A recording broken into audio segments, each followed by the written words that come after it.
जय श्री कृष्ण, जय श्री राम, जय गौ माता, जय राधे श्याम। आप देख रहे हैं हमारे यूट्यूब चैनलों को और इस वीडियो में हम चर्चा कर रहे हैं कौन से दिन कौन सी दिशा की यात्रा नहीं करनी चाहिए। क्योंकि यात्रा करते समय दिशा शूल को देखा जाता है और कभी कभी बहुत दिक्कतें परेशानी आ जाती हैं। तो मैं एक शास्त्र की विधि के अनुसार ये चर्चा मैं आपसे कर रहा हूँ। हम सनातनी लोग हैं और हमें इतना तो ज्ञान होना चाहिए जिससे हम सुखद जीवन जी सकें। आइए मैं यात्रा के लिए कुछ बात कर रहा हूँ, वो ये है दिशाशूल कहाँ। शनि और सोमवार को पूर्व की दिशा में दिशाशूल रहता है, इसलिए यात्रा नहीं करनी चाहिए। गुरुवार के दिन दक्षिण की यात्रा नहीं करनी चाहिए। शुक्रवार और रविवार को पश्चिम की ओर यात्रा नहीं करनी चाहिए। बुध और मंगलवार को उत्तर की ओर यात्रा नहीं करनी चाहिए, बिल्कुल नहीं करनी चाहिए, ऐसा वर्णन। न मंदिर न दुर्दने प्राचीन न विजय दक्षिणे गुरु सितार कह योर न प्रदीक्षम नोदीक्षम ग्यार योर दिने, ऐसा वर्णन किया गया है, जिसका मैंने श्लोक अभी आपको बोला है। तो एक बार फिर रिपीट कर दूं। दिशाशूल में शनि सोम को पूर्व की यात्रा, गुरुवार के दिन दक्षिण की यात्रा, शुक्रवार रविवार के दिन पश्चिम की यात्रा, बुधवार और मंगलवार के दिन उत्तर की यात्रा बिल्कुल भी ठीक नहीं है। हाँ, यदि कुछ ऐसे नक्षत्र हैं, यदि ये नक्षत्र पड़ जाएं तो किसी भी दिन किसी भी दिशा की आप यात्रा कर सकते हैं। यात्रा के लिए नक्षत्र बहुत अच्छे हैं। कौन कौन से हैं वो मैं आपको बोल रहा हूँ। अनुराधा, हस्त, पुख्य, अश्विनी नक्षत्रों में सभी दिशाओं की ओर आप यात्रा कर सकते हैं, ऐसा वर्णन किया गया है। ये इस प्रकार के ये नक्षत्र हैं कि इन नक्षत्रों में आप ये यात्रा आप कर सकते हैं जिसमें किसी भी प्रकार का कहीं किसी भी प्रकार का कोई भी दोष नहीं है। कौन कौन से नक्षत्र हैं? अनुराधा, हस्त, पुख्य, अश्विनी नक्षत्रों में सभी दिशाओं में आप यात्रा कर सकते हैं। एक बहुत मोस्ट इम्पोर्टेंट बात मैं आपके बीच में निवेदन कर रहा हूँ, हो सकता है आप इस बात को पहली बार भी आप सुन सकते हैं। जैसे इतने समय पर आप यात्रा ना करें, बाहर न जाएं। कब ना जाएं वो बड़ा वर्णन किया गया है।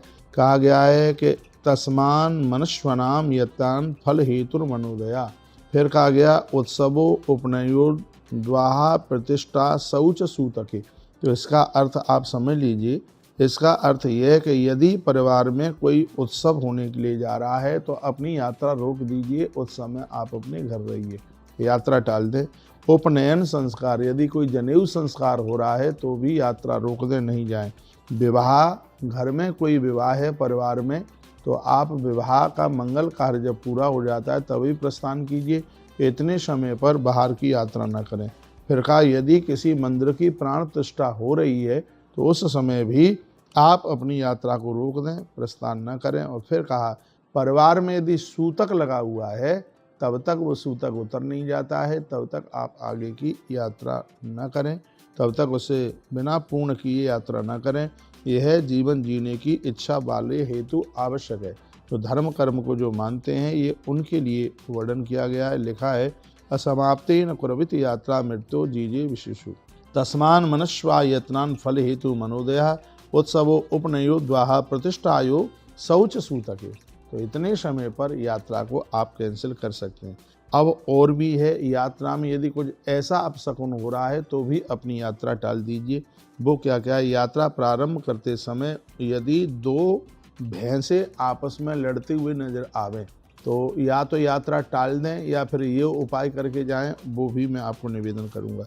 दो मूसक लड़ते हुए आपको दिखाई दे गए हैं तो भी वो यात्रा शुभ नहीं मानी जाती। लिखा है, वर्णन किया गया, महेशो युद्धयोर युद्धे कलत्रः कलहार्तवे। आगे की बात कही, यदि स्त्री से झगड़ा हो जाए, पत्नी से झगड़ा हो जाए, लड़ाई हो जाए तो जहाँ तक बने यात्रा को टाल दीजिए। मैं अपनी बहनों को कहना चाहूँगा, आपका बेटा है, आपका पति है, कोई भी है, यात्रा करते समय आप आनंद के साथ उसको विदा कीजिए, उसको झगड़ा मत कीजिए, लड़ाई मत कीजिए। क्योंकि स्पष्ट लिखा है कि यदि पत्नी से झगड़ा हो जाता है, कलह हो जाता है तो पुरुष को चाहिए कि यात्रा को रद्द कर दे, आगे के लिए प्रस्थान न करे। और एक और बात कही, जब स्त्री मासिक धर्म में है तब भी यात्रा को शुभ नहीं माना गया। जब वो अपनी ऋतुकाल में है तब भी उस यात्रा को बिल्कुल शुभ माना नहीं गया है। ऐसे समय पर यात्रा ना करें तो ज़्यादा ठीक है। और उसके तत्पश्चात यात्रा करते समय शरीर से वस्त्र देह से स्खलित हुआ है तो भी वो शकुन बढ़िया नहीं है। वस्त्रादेश स्खलिते यदि वस्त्र स्खलित हुआ है तो भी, यानी वस्त्र ऊपर से नीचे गिरा है, तो थोड़ी देर के लिए रुक जाइए, एकदम बिल्कुल मत चलने लगिए। फिर कहा गया है किसी के प्रति आपको क्रोध आया है, लड़ाई हुई है, जल पीजिए, थोड़ा सा बैठिए, एकदम बिल्कुल मत चलिए। मुख से दुर्वचन कहा जाए उस समय भी यात्रा करना, किसी को गाली गलौज करके आप घर से जाते हैं तो वह यात्रा भी शुभ बिल्कुल हो नहीं सकती, ऐसा वर्णन किया गया है। कहा गया है कि यदि आपको जाना ही है तो घृत की बनी हुई चीज़ें खा करके आप उत्तर दिशा की जा रहे हैं, उत्तर दिशा की आप तरफ जा रहे हैं तो घृत की, घी की कुछ बनी हुई चीज़ें, यानी सीधे मैं कह दूं उत्तर दिशा की तरफ आपकी यात्रा है तो कच्चा भोजन करके नहीं, पूड़ी पराठा खा करके जाइए। और फिर कहा गया है कि यदि आप दक्षिण की तरफ जा रहे हैं तो थोड़े मुख में तिल डाल करके जाएं, तब वह आपकी यात्रा ठीक होगी। रविवार के दिन आप मिश्री खा करके आप यात्रा करते हैं तो इसको भी दही ले करके करते हैं यात्रा, ये भी शुभ है। सोमवार के दिन खीर खा करके, बुधवार के दिन दूध पीकर और गुरुवार के दिन भी दही ले करके आप यात्रा करते हैं तो उसको शुभ माना गया। क्षीरम तिलोदनम भुक्त्वा भानुवारादशम क्रमात् कुलमासहम तिलान्नम च दक्ष छोद्रम घृतम पया, ये ऐसा वर्णन किया गया है। तो आप इस तरीके से वर्णन किया गया है कि अग्नि में यदि आप तिल, चावल, घी और गुड़ का बुरादा, ये चीज़ें जलाकर आप यात्रा करते हैं तो आपकी यात्रा बहुत शुभ, जिस कार्य के लिए जा रहे हैं वह कार्य पक्का होगा। मैं श्लोक बोले देता हूँ। हुतासनम तिलैर्हुत्वा पूजयेत दिगीश्वरम प्रणम्य देव भूदेवा नासिवादे नपो व्रजेत। वर्णन है यात्रा करते समय आप हवन यज्ञ करते हुए, देवताओं को प्रणाम करते हुए, मंदिर में घंटा बजाते हुए आप यात्रा करते हैं तो आपकी यात्रा में किसी भी प्रकार का कोई व्यवधान आएगा नहीं। देवता ब्राह्मण को प्रणाम करके जाएं, उनका आशीर्वाद, माता पिता को चरण छू करके जाएं, उनका आशीर्वाद लेकर के आप अपनी यात्रा करें। वस्त्र, गंध, पुष्पादि आदि से देवों का पूजन करके आप प्रस्थान करें। मैं निवेदन करना चाहूँगा इन सभी दिशाओं के जो देवता हैं, जैसे पूर्व दिशा की तरफ आप यात्रा करने को जा रहे हो तो नेत्र बंद करके इंद्र को प्रणाम करके जाएं, क्योंकि पूर्व दिशा के मालिक देवराज इंद्र हैं, उन्हें वंदन प्रणाम करके जाएं, यानी उनका स्मरण करके जाएं। यदि आप दक्षिण दिशा की तरफ जा रहे हैं तो यमराज के 15 नाम आपसे आते हैं, तो उन नामों का उच्चारण करते हुए नहीं आते हैं तो सिर्फ यमराज को अपने नेत्र बंद करके उनको स्मरण करते हुए आप अपनी यात्रा शुरू करें तो आपकी यात्रा बिल्कुल सुखद होगी। ये तो सब यहाँ पर श्लोक लिखे हुए हैं और वही मैं आपको ये निवेदन कर रहा हूँ।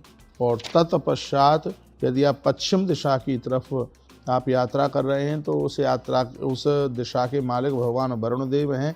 भगवान वरुण को मन से ही स्मरण करते हुए जाइए। यदि आप उत्तर दिशा की तरफ यात्रा कर रहे हैं तो श्री कुबेर जी उसके अधिकारी हैं, तो भगवान कुबेर को आप वंदन प्रणाम करके जाइए। और तत्पश्चात आप ईशान कोण की तरफ यात्रा कर रहे हैं तो उसकी दिशा के अधिपति गौरीपति भगवान शंकर हैं। भगवान शिव को मैं तो निवेदन ये करना चाहूँगा कि यदि यात्रा करने से पहले इन 5 देवताओं को आपने स्मरण कर लिया है तो आपकी यात्रा के सभी व्यवधानें समाप्त हो जाएंगी। गिनती मैं करा रहा हूँ, लिख लीजिए आप। भगवान गणेश का आह्वान करके जाइए, दुर्गा माँ का आह्वान करके जाइए, भगवान विष्णु का आह्वान करके जाइए, भगवान महादेव और भगवान सूर्य नारायण का दर्शन करके जाइए, तो आपकी यात्रा बहुत सफल होगी। तो कुबेरम चित्रलेखेशम यक्ष गंधर्व नायकम पिनाकिनम वृषारूढ़म गौरी पत्र मनुत्तमम, इन देवताओं को वंदन करने से, प्रणाम करने से यात्रा बहुत सुखद होती है, बहुत अच्छी यात्रा होती है। तो ये यात्रा के जाते समय कुछ शकुनों का वर्णन किया गया है। यात्रा में जाते समय आपको मूषक दिखाई दे जाए, कबूतर दिखाई दे जाए और दाहिने हाथ पर गौ माता बछड़े को दूध पिलाती हुई नजर आ जावे तो समझ लेना कि ये बहुत शुभ शकुन है। यात्रा करते समय दिया जलता हुआ दिखाई दे, आपको अग्नि जलती हुई दिखाई दे, कोई नारी चूल्हे पर भोजन बना रही है, चूल्हा जल रहा है, उस समय आप यात्रा करते हैं तो उस यात्रा को बहुत शुभ माना गया है। लिखा गया प्रज्वलित अग्नि के समय पर यदि आपने यात्रा करी है तो उसको बहुत ज़्यादा लिखा है कि यात्रा सिद्ध भवे दृष्टि शवेरो धन वर्जिते प्रवेशे रोध नयुता सभा सप्रदस्तता। यात्रा करते समय यदि कोई रोता हुआ, क्रदन करता हुआ, दुखित रोता हुआ कोई व्यक्ति दिखाई देता है तो वह यात्रा ज़्यादा शुभ नहीं होती। इसलिए मैं कहूँगा कि बहुत लोग जब कोई जाते हैं तो ज़्यादा ज़ोर ज़ोर से रोते हैं, अरे मुस्कुरा करके बहुत आनंद के साथ में उनको विदा कीजिएगा। लिखा है प्रवेश रोदन युतः, यदि रोदन युक्त, देखो जब यात्रा कर रहे हैं मुर्दा मरघट की तरफ जा रहा है तो बहुत ज़्यादा शुभ है, लेकिन यात्रा करते समय मुर्दा के चलते समय यदि लोग रुदन कर रहे हैं तब वो शुभ नहीं बताया गया।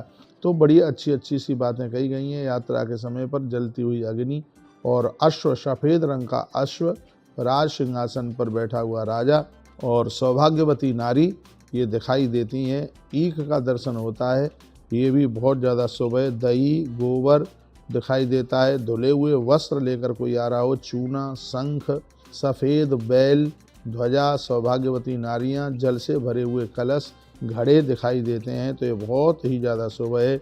अभिषेक पात्र, पूजा के पात्र, ब्राह्मण माथे पर लगाए हुए तिलक, हाथ में लेते हुए ग्रंथ दिखाई दे तो बहुत शुभ है।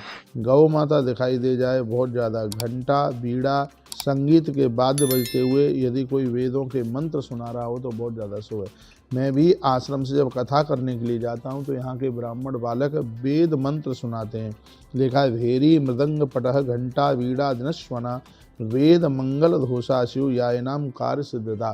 तो ये इतनी सी घटनाएं घटती हैं। आप कहीं जाते हैं, आपके आसपास प्राण प्रतिष्ठित मंदिर है, मंदिर में दर्शन करके जाइए, घंटा बजाइए। याद रखना, मंदिर में प्रवेश करते सब घंटा बजाया जाता है, मंदिर से वापस निकलते समय घंटा नहीं बजाया जाता। आप यात्रा के लिए जा रहे हैं, आपके कानों में घंटा बजाने की आवाज़ आ रही है, वेदों के मंत्रों की आवाज़ आ रही है, वीणा इत्यादि संगीत की आवाज़ आ रही है, तो आप समझ लीजिएगा कि आपकी यात्रा बहुत ज़्यादा शुभ है, बहुत ज़्यादा बढ़िया है। अब यात्रा में कुछ अपशकुन की भी बातें कही गई हैं। परस्त्री देवस्तम तत्प्रसिद्धा गजास्वकान, वर्णन किया गया कि पराई नारी को कुदृष्टि से आप छू करके देख करके यदि जाते हैं, उसके साथ अश्लील स्थिति करके जाते हैं, तो ये समझ लीजिएगा कि वो यात्रा कभी भी सुखद नहीं हो सकती। स्पष्ट वर्णन है कि परस्त्री द्विजदेवस्त्वम तत्प्रश्य गजाश्वकान अन्यात पर पुरा प्राप्त न स्त्री नित्यम निरायुधान। तो इस श्लोक का अर्थ है जो यात्रा में अपशकुन खड़ा करता है।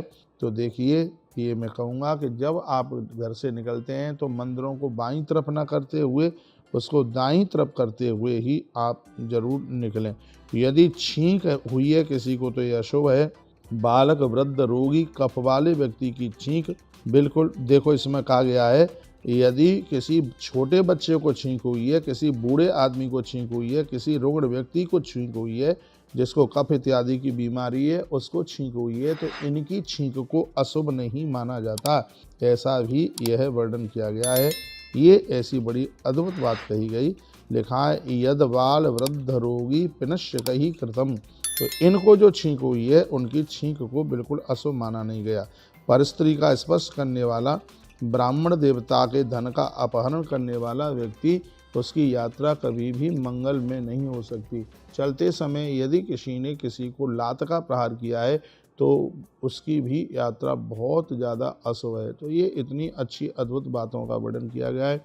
इन बातों को हमें बिल्कुल अपने जीवन में उतारना चाहिए। इस वीडियो में हमने आपको कुछ यात्रा के बारे में होने वाले शकुन और अपशकुन की बात बताई है। इस तरीके से आप यात्रा करते हैं तो बिल्कुल शुभ है। चलते समय दर्पण का दर्शन, चलते समय थोड़ा मुख में गुड़ डाल करके और चलते समय एक चम्मच में थोड़ा दही, हल्का मीठा दही लेकर आप यात्रा करते हैं, आपकी यात्रा मांगलिक होती है। मैं आप सभी भक्तों को कहना चाहूँगा कि चलते समय आप लड़ाई करते हुए, झगड़ा करते हुए बिल्कुल भी न जाएं। आनंद के साथ प्रसन्न पूर्वक देवी देवताओं को प्रणाम करते हुए, माँ बाप जी के चरणों में मत्था रखते हुए, उन्हें प्रणाम करते हुए, पत्नी को समझाते हुए, बच्चों को लाड करते हुए यात्रा करें, तो इससे आपकी यात्रा सुखद रहेगी। चलते समय अपने मंदिर में पहुंचकर भगवान को कहेंगे, हे प्रभु, हम आपसे यही मांगना चाहते हैं कि द्वारा से फिर आपका दर्शन हो जाए। ऐसा कह के आप जाएंगे तो भगवान आपके संग संग चलेगा, क्योंकि भगवान को पता है कि मुझसे मांग के गया है कि द्वारा से आपका दर्शन हो जाए। तो इसलिए भगवान आपकी रक्षा के लिए आपके संग संग चलेंगे। यात्रा करते समय 5 बार आपको नारायण कवच का मंत्र बोल के निकलना है घर से। ओम विष्णवे नमः, ओम विष्णवे नमः, ओम विष्णवे नमः, ओम विष्णवे नमः, ओम विष्णवे नमः। हो जाए तो एक चौपाई और बोलिएगा, वो मैं बोल रहा हूँ। चढ़े रथ सिय सहित दो भाई, बन को चले अवध सिरनाई। ये रामायण की चौपाई है। इसका उच्चारण करते हुए आप प्रस्थान करें, आपकी यात्रा बिल्कुल मंगलमय होगी। और जब यात्रा पूरी हो रही है, जहां आप पहुंच रहे हैं, किसी नगर में पहुंच रहे हैं, ऑफिस में पहुंच रहे हैं, इंटरव्यू के लिए आप जा रहे हैं, तो जब उस ऑफिस में आप प्रवेश करते हैं तो रामायण की चौपाई को बोलिए, आपको सफलता मिल जाएगी। प्रविश नगर की जय सब काजा, हृदय राखी को सलपुर राज। बहुत बहुत धन्यवाद, आपने वीडियो को पूरा सुना और इस वीडियो में हमने यात्रा को लेकर के कुछ बातें कही हैं। वीडियो को आगे शेयर करना ना भूलिए और अपना ध्यान रखिए। दोबारा से हम और आप फिर मिलते हैं।